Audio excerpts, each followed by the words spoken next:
자리에 앉으셔서 함께 말씀 보겠습니다. 같이 보실 말씀 다니엘서 3장입니다. 다니엘서 3장 구약성경 1236쪽입니다.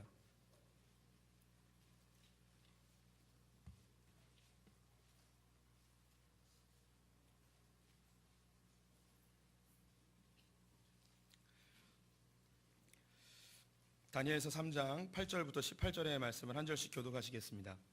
그때에 어떤 갈대아 사람들이 나와 유다 사람들에게 참소하니라. 그들이 느부갓네살 왕에게 이르되 왕이여 만수분강하옵소서. 왕이여 왕이 명령을 내리사 모든 사람이 나팔과 피리와 수금과 사면금과 양금과 생황과 및 모든 악기 소리를 듣거든 엎드려 금 신상에게 절할 것이라. 누구든지 엎드려 절하지 아니하는 자는 맹렬히 타는 풀무불 가운데에 던져 넣음을 당하리라 하지 아니하셨나이까. 이제 몇 유다 사람 사드락과 메삭과 아벳느고는 왕이 세워 바벨론 지방을 다스리게 하신 자이건을 왕이여 이 사람들이 왕을 높이지 아니하며 왕의 신들을 섬기지 아니하며 왕이 세우신 금 신상에게 절하지 아니하나이다. 느부갓네살 왕이 노하고 분하여 사드락과 메삭과 아벳느고를 끌어오라 하라매 드디어 그 사람들을 왕의 앞으로 끌어온지라. 느부갓네살이 그들에게 물어 이르되 사드락 메삭 아벳느고야 내가 내 신을 섬기지 아니하며 내가 세운 큰 신상에게 절하지 아니한다 하니 사실이냐. 이제라도 너희가 준비하였다가 나팔과 피리와 수금과 사면금과 양금과 상황과 및 모든 악기 소리를 들을 때 내가 만든 신상 앞에 엎드려 절하면 좋거니와 너희가 만일 절하지 아니하면 즉시 너희를 맹렬히 타는 풀무불 가운데에 던져 넣을 것이니 능히 너희를 내 손에서 건져낼 신이 누구 있겠느냐 하니. 사드락과 메삭과 아벳느고가 왕에게 대답하여 이르되 느부갓네살이여 우리가 이 일에 대하여 왕에게 대답할 필요가 없나이다. 왕이여 우리가 섬기는 하나님이 계시다면 우리를 맹렬히 타는 풀무불 가운데에서 능히 건져내시겠고 왕의 손에서도 건져내시리이다. 함께 읽습니다. 그렇게 하지 아니하실지라도 왕이여 우리가 왕의 신들을 섬기지도 아니하고 왕이 세우신 금 신상에게 절하지도 아니할 줄을 아옵소서. 아멘. 오늘도 주님의 보좌 앞으로 나오신 성도님들에게 하나님의 은혜가 함께 하시기를 축원드립니다. 네. 옆 사람에게 인사하겠습니다. 하나님은 당신을 사랑하십니다. 예, 우리는 고백적 신앙이라는 주제 가지고 함께 말씀을 나누고 있습니다. 오늘은 다니엘의 세 친구에 대하여 함께 나눠보도록 하지요. 다니엘의 세 친구 사드락 메삭 아벳느고 우리가 잘 아는 이름들입니다. 이 이름은 원래 그들의 이름이 아니었고 바벨론의 포로로 끌려간 이후 이름이 개명이 되어졌죠. 다니엘은 그대로 다니엘이라고 쓰였는데 다른 이름으로는 벨드사살이라는 이름이 있고요. 세 친구는 하나냐, 미사엘, 아사랴라는 이름을 가지고 있습니다. 이들이 그러면 왜 이 바벨론의 포로로 끌려가게 되었는가? 하나님께서 이스라엘 백성들이 범죄함으로 인하여 솔로몬이 죽은 이후 남과 북으로 나뉘어 놓았습니다. 북쪽 이스라엘은 10개의 지파가 그리고 밑에는 베냐민과 유다의 2지파가 있었습니다. 이스라엘은 그렇게 큰 나라는 아닙니다. 강원도보다 조금 더 크고 경상북도보다 조금 더 작은 그런 나라이죠. 나라를 분리하신 이유는 그들이 우상 숭배함으로 정신 차리게 하기 위함인데 분리 이후에도 분단 이후에도 그들은 정신 차리지 못해서 아수르에 의하여 기원전 722년에 북이스라엘이 멸망을 하게 됩니다. 북이스라엘은 남쪽 유다도 먹기 위하여서 침노해 들어왔는데 모든 지방을 다 성읍들을 다 정복하였고 예루살렘 성만 남겨놓았습니다. 근데 히스기야 때인데요. 하나님이 극적인 방법으로 18만 5천 명을 죽이셔서 남유다를 구원해 내시죠. 그 이후에 이 18만 5천 명이 급작스럽게 죽음으로 아수르의 국력이 굉장히 낮아지게 됩니다. 그때 신흥 국가인 바벨론에 의해서 이 아수르의 수도였던 다마스커스가 침공을 당하게 되고 이것이 큰 데미지가 돼서 아수르는 멸망하게 되어집니다. 이 아수르를 정복한 바벨론은 애굽까지 점령하기 위해서 남하여 내려오는데 반드시 거쳐야 될 나라가 바로 이 이스라엘이었습니다. 이스라엘을 공격하러 내려올 때에 이곳을 이제 점령하고 속국으로 만들고 애굽을 계속해서 공격을 합니다. 제가 숫자로 한번 보여드릴게요. 605년에 느부갓네살이 처음으로 예루살렘을 공격해 들어옵니다. 그때가 여호야김 3년 때인데요. 1차 포로로 다니엘과 세 친구가 이때 잡혀가게 됩니다. 2차 침공이 597년 그리고 그해 다시 한번 3차 침공이 있었고요. 3차 침공 때 에스겔이 또 잡혀가게 됩니다. 많은 포로들 중에 한 사람이죠. 네 번째 침공이 시드기야 때인데요. 기원전 588년 2년 동안 예루살렘 성벽을 다 에워싸고 물과 그 음식이 공급되지 아니하도록 만들어 버렸습니다. 사람들은 다 굶주리게 되고 사람까지 잡아먹는 일이 발생하고 굶주려 죽는 것보다 도망을 가겠다 하다가 시드기야가 잡히게 되고 그의 아들들이 그의 앞에서 죽고 눈이 뽑히고 포로로 끌려가게 되어집니다. 이때 우리가 보았던 이 다니엘과 세 친구는 바로 1차 침공 때에 포로로 끌려갔던 사람들이죠. 이 느부갓네살 왕은 바벨론을 세운 왕은 아니고요. 두 번째 왕으로 거대 바벨론 제국을 만들었던 왕입니다. 우리가 그 창세기 11장을 보면 이 바벨론이 한 번 더 나오죠. 그것을 올드 바벨론, 고 바벨론이라고 이야기하고요. 이 느부갓네살이 세운 바벨론을 신 바벨론, 니오 바벨론이라고 이야기합니다. 바벨론이 정복한 땅을 한번 보여드리도록 할게요. 굉장히 넓은 땅인데요. 이란, 이라크, 그 위에 이제 아시리아 그리고 이스라엘, 애굽까지는 점령하지 못하고 이 어마어마한 땅을 어떻게 통치를 하였는가? 바벨론은 다른 나라들의 인재들을 등용하여서 그 사람들로 하여금 통치케 하는 융합 정책을 사용하였습니다. 그래서 각각의 나라마다 뛰어난 인재들을 모았습니다. 그 중에 4명이 뽑혔는데 이스라엘 가운데 바로 다니엘과 세 친구입니다. 이들은 3년 동안 집중교육을 받고서 정신 상태를 다 개조시키는 거예요. 그래서 마치 우리로 이야기하면 친일파처럼 친바벨론파가 되어져 총독으로 혹은 관리로 임용되어 그 백성들을 관리하게끔 한 것이죠. 우리가 알고 있는 바대로 이 네 친구가 교육을 받을 때에 에피소드가 하나 있습니다. 우상에게 드려진 것으로 추측되어진 음식을 먹게끔 하였는데 다니엘과 세 친구는 우상에게 드려진 왕의 음식을 우리가 먹을 수 없다 이야기합니다. 감독하는 감독자가 그럼 너희들 이거 안 먹으면 배고파서 힘도 없고 공부도 잘 못할 텐데 그 모든 징계가 나에게 올 것이다 이야기하죠. 그래서 한번 테스트해보자 이야기합니다. 10일 동안 우리가 채소만 먹을 테니 누가 더 때깔이 좋은가 살펴봅시다 합니다. 10일이 지났는데 정말 때깔이 아주 좋은 거예요. 그래서 계속해서 채소만 먹게 되어집니다. 이때쯤에 또 다른 사건이 하나 발생하게 되는데요. 느부갓네살 통치 2년째 되는 때에 꿈을 꿉니다. 근데 꿈을 꿨는데 굉장히 기분이 안 좋은 거예요. 찝찝한 꿈을 꿨어요. 근데 그 꿈의 내용이 생각이 안 나는 거예요. 그래서 점쟁이들과 술사들과 뭐 이런 사람들 모아가지고 내가 꿈을 꿨는데 아주 찜찜하다. 이 꿈을 한번 뭔지 알아내봐라 얘기하는 거예요. 미친놈이죠. 자기가 꿈을 꿨는데 어떻게 이거를 알아내겠어요. 그래서 그 점쟁이들도 얘기하는 거예요. 아니 우리 신이 아닌데 어떻게 임금님께서 꾼 꿈 우리가 어떻게 알 수 있겠습니까? 했더니 느부갓네살이 열받아가지고 얘네 다 죽여버리라고 하는 거예요. 아니 내가 너희들한테 먹여주고 재워주는 게 월급 주는 이유가 뭐냐? 내가 이런 거 알아내려고 내가 월급 주는 거 아니냐? 이런 것도 못 알아내는데 뭐하러 내가 밥 주겠냐? 다 죽여버려! 라고 합니다. 그런데 그 당시에 관료로 있었던 점쟁이들, 술사들 뿐만 아니라 지금 교육생들까지 이 영향을 입게 된 거예요. 군사들이 이 교육생들도 너희들 다 필요 없어. 다 죽여버려. 하는데 이 다니엘이 딱 나서가지고 군사 어르신, 군인 아저씨들 무슨 소리 하시는 겁니까? 우리 선배들이 이 꿈을 해석하지 못한다고 할지라도 우리가 또 누가 또 해석할 수 있을지 또 알겠습니까? 잠시만 기회를 주십시오.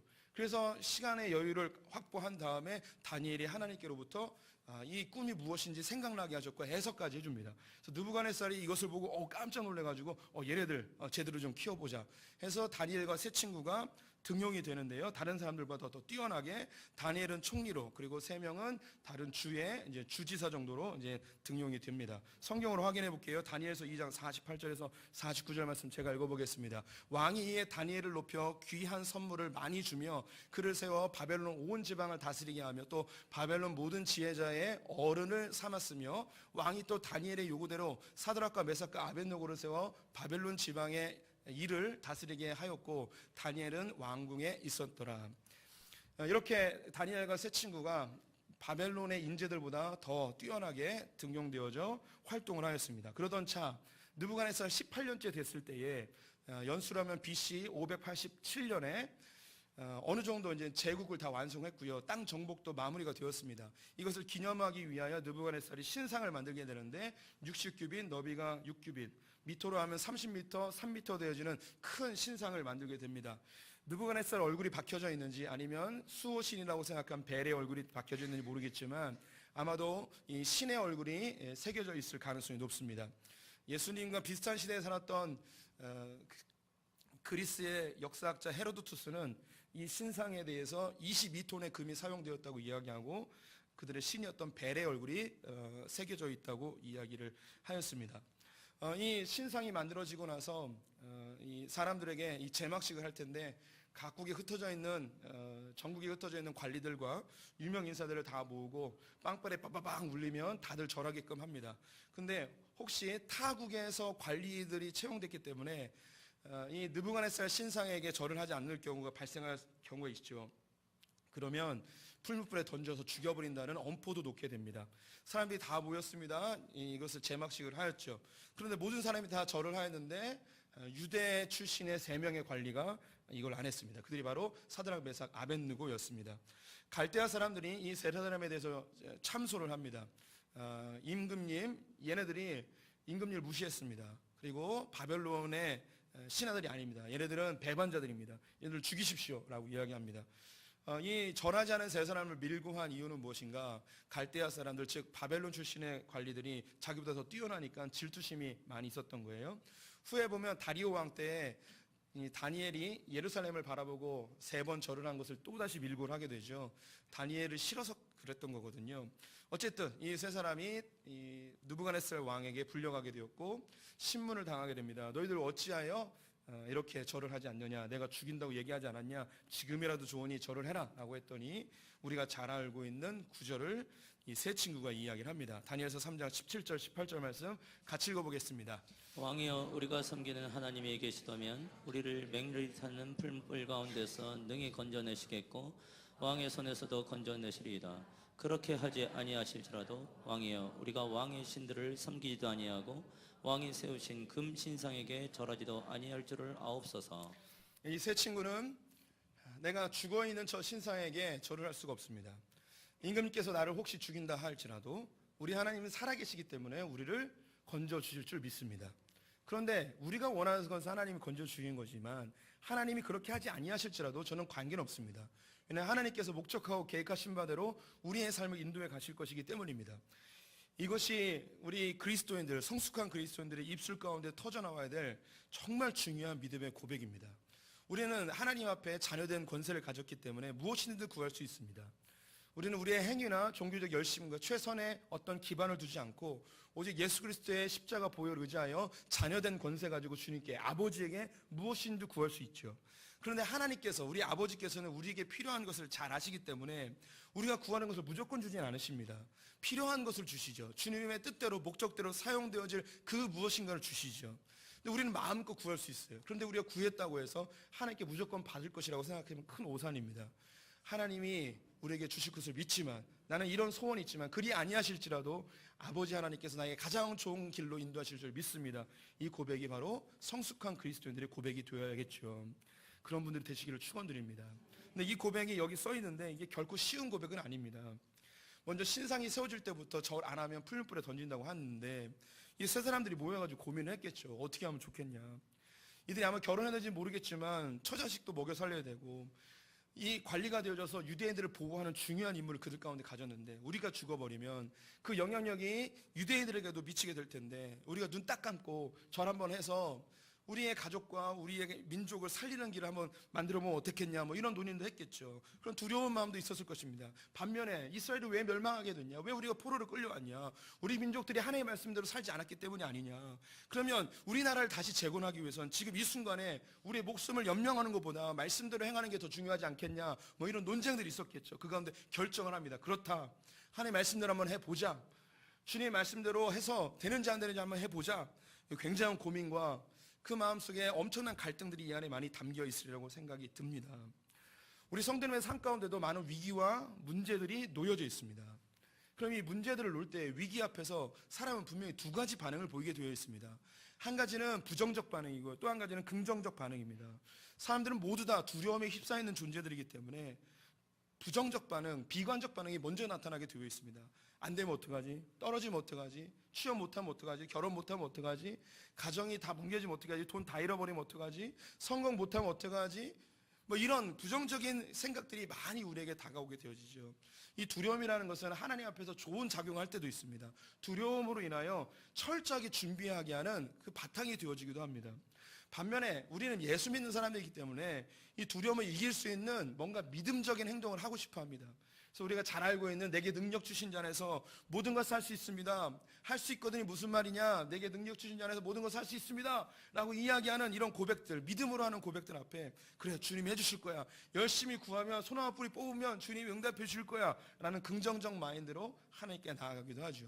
근데 이 두 가지가 다 위험합니다. 이 부정적 마인드를 많이 갖게 되어지면 시기를 놓치는 경우들이 있고, 또 하나님이 준비하신 그 풍성한 복을 맛보지 못하고 뒤로 물러가 침눈에 빠져 그 자리에 머물러 버리고 하기도 하고 후퇴하는 경우들도 있습니다.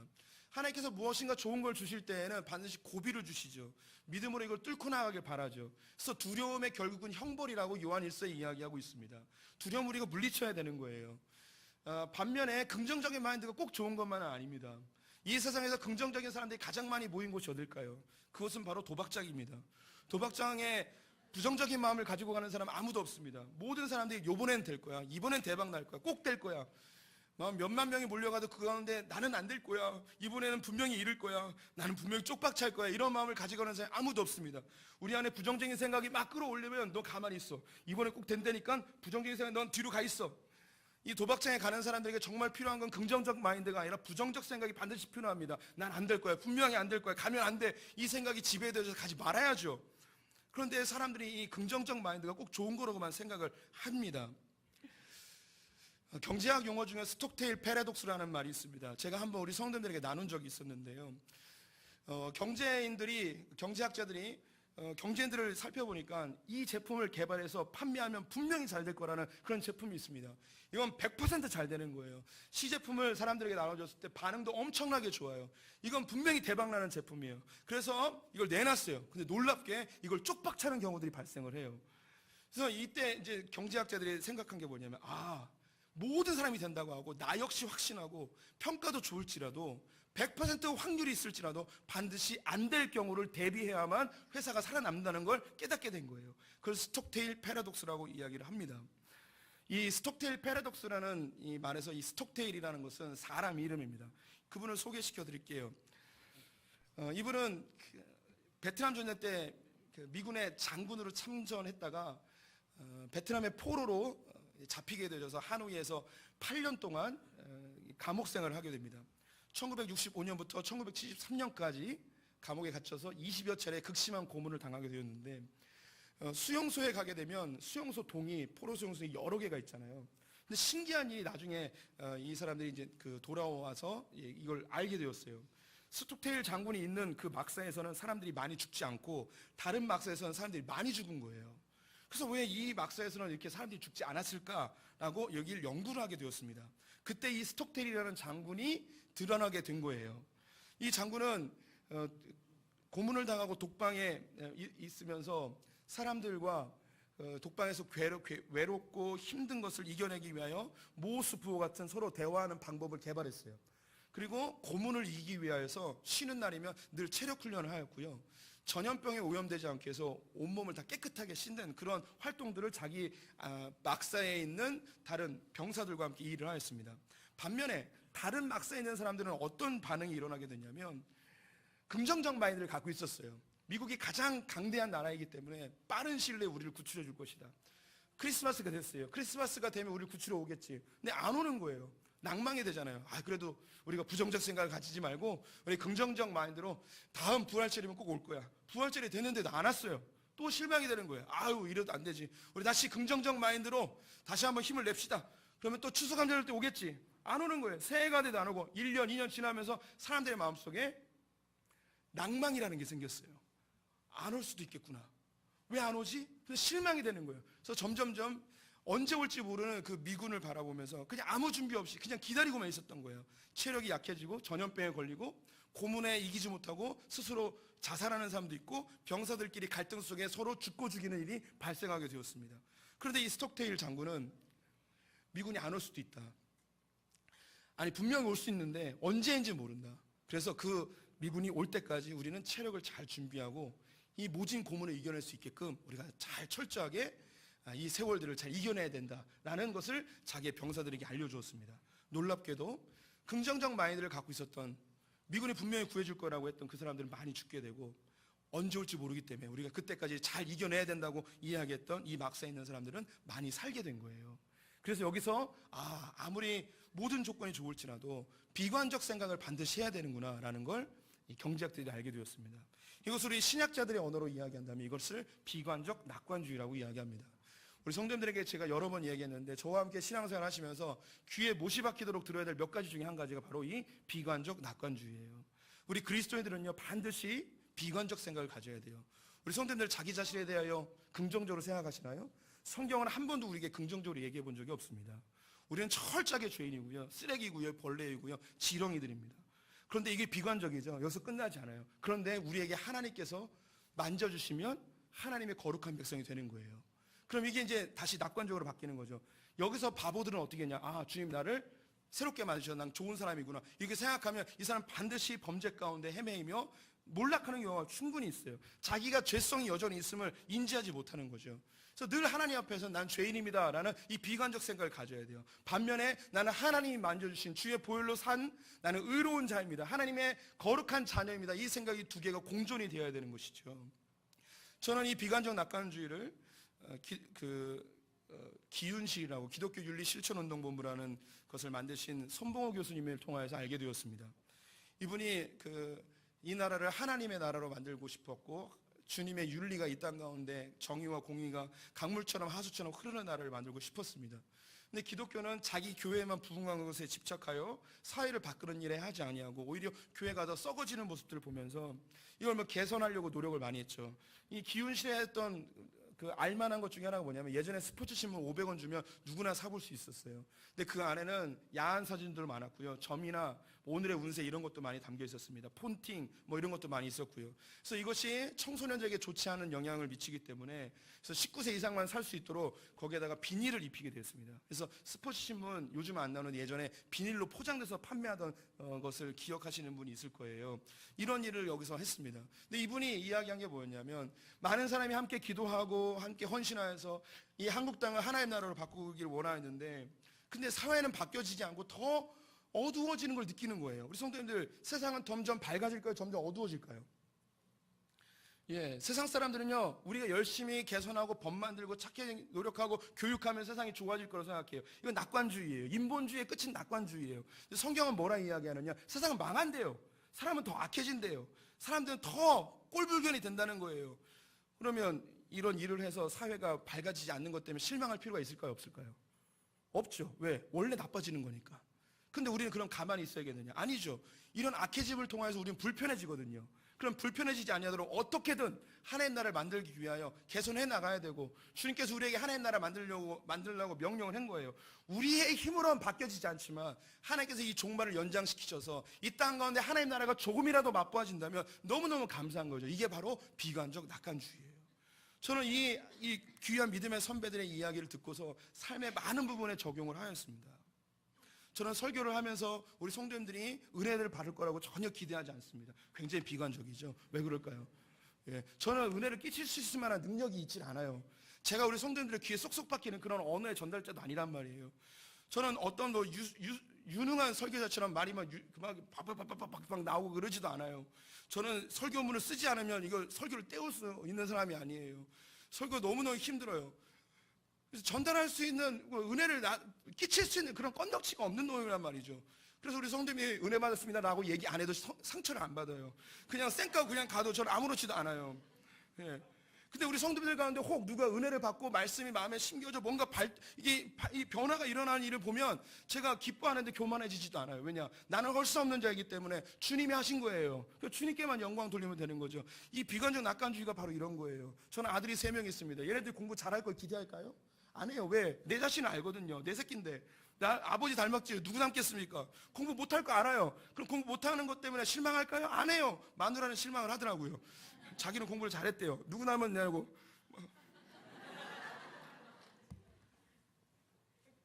그러면 이건 비관적 자세죠.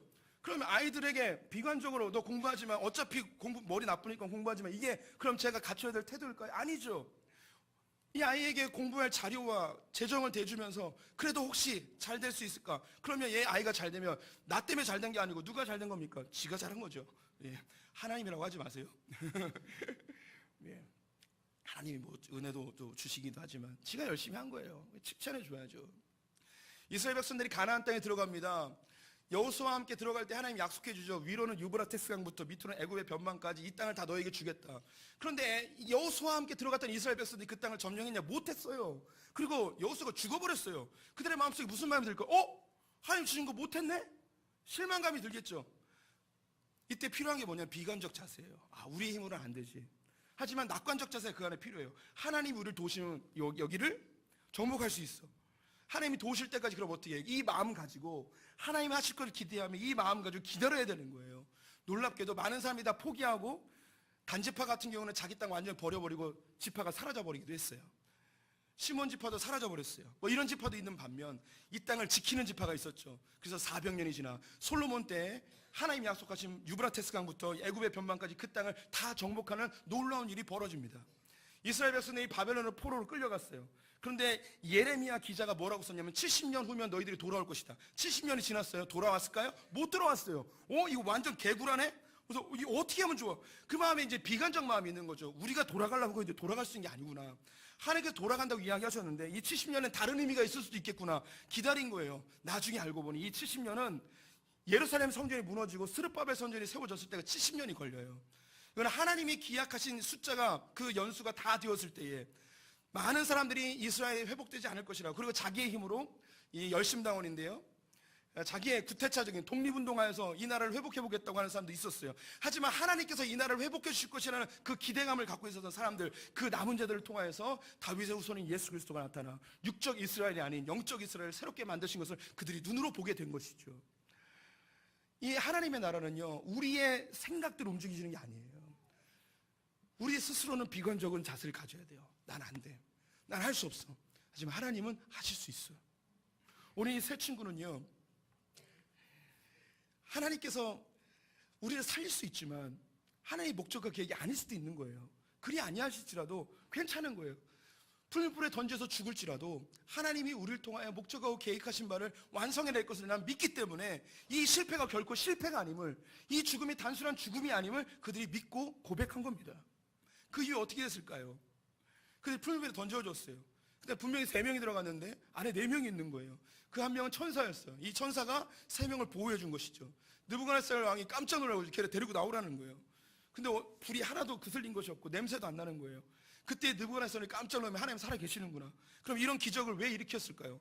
이들이 믿음이 좋아서요? 기도를 열심히 해서요? 그들의 삶의 태도가 하나님께 굉장히 경건해서요? 아니에요. 이 다니엘서에 나오는 이 느부갓네살 왕에게 첫 번째 꿈을 보이셔서 다니엘과 그 세 친구를 세우시고, 여기서 하나님의 능력을 나타내셔서 얘네들 건드렸다가는 하나님께 큰 벌을 받을 수 있다고 경고하시고, 그 뒤에 또 다른 꿈을 꿔서 너 하나님의 백성들 괴롭히면 안 된다는 이런 메시지들을 전달해 줘요. 너 죽을 수도 있다는 거예요. 이걸 왜 여기서 보여주느냐? 느부갓네살에게 뭔가 메시지를 전해주고 싶었어요. 무슨 메시지냐면 이스라엘 백성이 워낙에 말을 안 듣는 거예요. 그래서 얘네를 정신을 차리게 해야 되는데 나라를 망하게 하고 포로로 끌려가게 해서 느부갓네살을 도구 삼아서 너희들 하나님 말씀대로 안 하면 나라 망하고 다 여기 쫓겨나고 이렇게 개고생하는 거야 라는 걸 알려주고 싶었던 거예요. 쉬운 이야기로 우리 성도님들이 자식이 있는데 맨날 비행 청소년이에요. 개판 부리는 거예요. 얘를 좀 정신 차리게 해주고 싶어서 저를 찾아와서 부탁하는 거예요. 목사님 얼굴이 험악해 보이시니 우리 아들을 좀 정신 좀 차리게 해주십시오. 그래서 우리 성도님들이 부탁을 받고 제가 얘를 데리고 이 영경산 꼭대기에 올라가서 소나무에 묶어버린 거예요. 한 손에는 야구 방망이 딱 들고. 근데 이 아버지는 뭘 기대했을까요? 겁만 주는 걸 기대했겠죠. 근데 이 미친 목사가 몽둥이를 들고 패기 시작하는 거예요. 그럼 뒤에서 보고 있던 아버지가 어떻게 할까요? 저를 잡아가지고 이 미친 목사는 저를 패겠죠. 아들을 안 패고. 지금 그 꼴이 된 거예요. 느부갓네살이 이 이스라엘을 좀 정신 차리게 해주는 게 목적인데 끌고 가더니 얘를 조져버리는 거예요. 그래서 하나님이 너 얘네 건드리면 뒤져. 너 건드리지 마. 라고 해서 여기서 몇 가지 기적들을 보이시는 거예요. 그럼 여기에 이 다니엘의 세 친구는 무엇으로 활용된 거냐면 이 느부갓네살에게 정신 차리게 하게 하고 하나님의 놀라운 능력을 보여주는 도구로 사용된 거죠. 그것 때문에 여기서 이 기적이 일어난 거예요. 얘네들이 믿음이 좋고 기도 많이 하고 이런 게 아니란 말입니다. 이 세 친구는 하나님의 그 놀라운 손길에 주님의 주권 앞에 무릎을 꿇은 거예요. 우리가 원하는 것은 하나님께서 구해주시는 것이지만 그렇게 아니하실지라도 관계없습니다. 하나님 분명히 목적이 있기 때문에 우리를 죽일 수도 있고 살릴 수도 있고 하나님의 주권대로 인도해 가실 줄 믿습니다. 이게 바로 믿음의 사람들의 성숙한 고백인 거죠. 우리가 지난 시간에 더불어서 성숙한 그리스도인이 두 가지 고백을 해야 된다고 했습니다.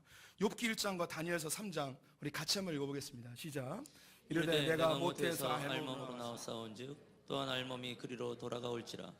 주신 이도 여호와이시요 거두신 이도 여호와이시오니 여호와의 이름이 찬송을 받으실지니라 하고, 그렇게 하지 아니하실지라도 왕이여 우리가 왕의 신들을 섬기지도 아니하고 왕이 세우신 금신상에게 절하지도 아니할 줄을 아옵소서. 하나님께서 우리에게 주신 것 내가 잘해서 줬다고 생각하시면 안 돼요. 하나님 목적을 갖고 주신 거예요. 거둬 가세요. 내가 뭐 그렇게 잘못해서 가져가는 거 아니에요. 하나님이 그 가난이나 고난이나 시련을 겪어야 될 필요성이 있기 때문에 그렇게 하시는 거예요. 우리 성도님들 그냥 나의 행위로 인해서 내가 뭐 잘했기 때문에 복받고 못했기 때문에 벌받고 이런 인과응보의 생각은 좀 버리실 필요가 있어요. 하나님의 주권을 보셔야 돼요. 왜 나에게 이런 걸 주셨는가? 내가 잘했으니까 내 마음대로 누려야지, 내 마음대로 써야지, 이게 아니에요. 주셨을 때 목적이 있는 거예요. 가져가셨을 때 내가 뭘 그렇게 잘못했지 하나님 원망하는 게 아니라 이 고난의 시련의 시기를 통하여서 뭐 하고 싶은 일이 있으시니까 가져가셨습니다. 주님의 주권 앞에 내가 순종하겠습니다. 내가 이 고난과 시련 앞에 내가 원하는 있기는 합니다, 하나님. 하지만 그렇게 하지 아니하실지라도 주님이 나에게 가장 좋은 길로 인도하실 줄 신뢰하고 주님 그대로 따라가겠습니다. 신약 성경에서 가장 뛰어난 믿음의 선배를 찾는다면 당연 바울일 것입니다. 그는 육체의 가시로 인해서 하나님께 3번이나 기도합니다. 안질인지 간질인지 모르겠지만 하나님께 간절히 기도했을 때 하나님께로부터 받은 응답은 뭐였냐면 네 은혜가 내게 족하도다. 고린도서 12장 말씀 같이 읽어보겠습니다. 나에게 이르시기를 내 은혜가 내게 족하도다. 이는 내 능력이 약한 데서 온전하여짐이라 하시니라. 그러므로 도리어 크게 기뻐함으로 나의 여러 약한 것들에 대하여 자랑하리니 이는 그리스도의 능력이 내게 머물게 하려 함이라. 하나님께서는 바울의 연약함을 통하여서 주님의 능력이 나타나는 통로로 사용하기를 원했습니다. 이 하나님의 주권을 깨달았을 때 내 은혜가 내게 족하도다. 감사합니다, 주님. 없어졌으면 좋겠지만 그렇게 아니하실지라도 이 상황이 하나님께 가장 영광스러운 상황이오니 내가 이대로 살아가겠습니다. 이것이 바로 십자가의 삶, 그리스도인의 삶입니다. 우리 성도님들 하나님께 마음껏 구하세요. 하지만 그렇게 하지 아니하실지라도 주님에 대해 실망하지 마세요. 우리 그리스도인들은 반드시 비관적 낙관주의의 삶의 태도를 가지셔야 됩니다. 내가 기도했기 때문에, 내가 신앙을 열심히 했기 때문에 꼭 잘 되는 게 아니에요. 나는 죄인이에요. 나는 죽어 마땅해요. 아무것도 안 주셔도 괜찮아요. 목숨만 구해주신다면 그것으로 충분해요. 그런데 지금까지 이렇게 멋지게 살게 해주셨으니 여기서 끝나도 관계없어요. 얼마나 지금까지 멋지게 사셨어요. 여기서 끝이 나도 하나님께서 내 삶을 가져갈지라도 주님 감사합니다. 내가 주님 안에서 많은 것을 누렸네요. 이제 주님이 새로운 길을 걸으라 하시면 또 주님께서 이 길을 통해서 하고자 하시니 있으시니 순종하며 나아가겠습니다. 주의 주권 앞에 무릎 꿇는 분 되시기를 축원드립니다. 기도하겠습니다.